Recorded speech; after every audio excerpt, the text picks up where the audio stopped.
શું કામ એવું લાગ્યું કે અત્યારની દુનિયામાં સંબંધોનું મહત્વ વિશે વાત કરવાની જરૂરત છે? ટુ બી વેરી ઓનેસ્ટ, મારો ઈરાદો ક્યારેય પુસ્તક લખવાનો હતો જ નહીં. પહેલાં તો પુસ્તક અંતર ઓછું ત્યારે કરી શકશે કે જ્યારે થોડું ઘણું વાંચવાની ટેવ પાછી આવશે. અને આજ જે કહીએ ને ફિયર આપણને કે છોકરું બહાર જાય એટલે લગ્ન મોડા કરે છે કે આ કરે છે, કેમ? તો કારણ કે સમજણ શક્તિ ડેવલપમેન્ટ એણે આપણો સમાજ પણ જોયેલો છે કે કમિટેડ રહેવું ધેટ ડઝન્ટ મીન ક્લેશ થવું. તો એ રીતે તો કદાચ સમૂહમાં રહેવાની ભાવનાને જ બહુ મોટી ઠેસ નહીં પહોંચે. સ્વકેન્દ્રી બનવું અને સ્વાર્થી બનવું, આ બે વચ્ચે બહુ પાતળી રેખા છે. શું માણસ મોડે જ એકબીજાથી જરા દૂર થતો જાય છે એવું તમને લાગે છે?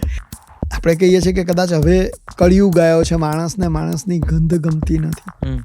મારી ગણતરી એ મોટો કળિયુગ એ અણસમજ છે. વેન વી સે કે થોડી સ્પેસ જોઈએ છે કે સ્પેસ આપો, ત્યારે એક્ઝેક્ટલી શું કરવું?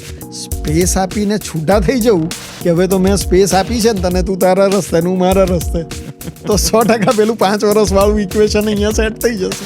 જે આપણે નથી કરવાનું. બરાબર, રાઈટ. છોકરાઓના ફ્રેન્ડ સર્કલ્સ વધતા જાય છે અને ફેમિલી સર્કલ ઘટતા જાય છે. એમને એમ છે કે શા માટે લગ્ન કરવા છે ને શા માટે આ બધી પડોજણ પાડવી છે.